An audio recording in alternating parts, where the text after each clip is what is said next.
avec ArcelorMittal?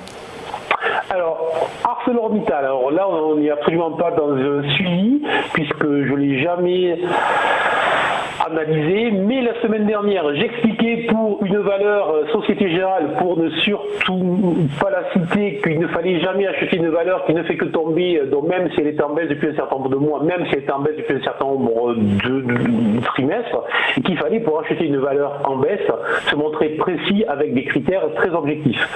Avec Arcelor, nous n'avons pas encore beaucoup de signaux très convergents, mais nous avons quand même des prémices de quelques critères intéressants à surveiller. Alors, sur le plan fondamental, les relances successives en Chine sont très clairement des facteurs qui sont plutôt encourageants. Et on va noter aussi que ArcelorMittal a fait remarquer aux investisseurs que la situation en Europe s'améliorait. Sur le plan purement technique, on va remarquer que la valeur a perdu quand même 58% depuis l'an dernier. Elle avait réalisé un double sommet. Cette configuration graphique nous offrait un objectif baissier sous les 17,50. Cet objectif baissier a été dépassé.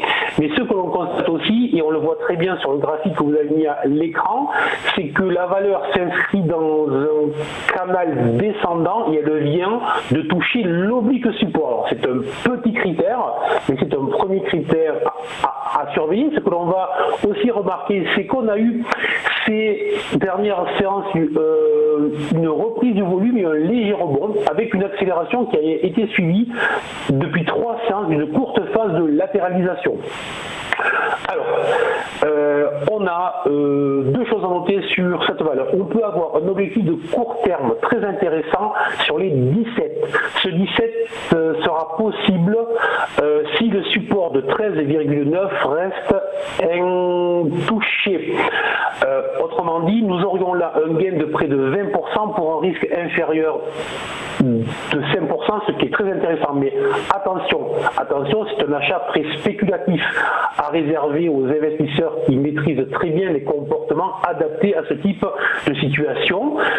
Sinon, pour ceux qui ne veulent pas faire un investissement très spéculatif à très court terme avec un stop très court, on va tout simplement placer la valeur en surveillance pour du moyen long terme et voir si les prémices des signaux de retournement éventuels que nous avons nous offrent des signaux et des critères supérieurs dans les jours et les semaines qui viennent.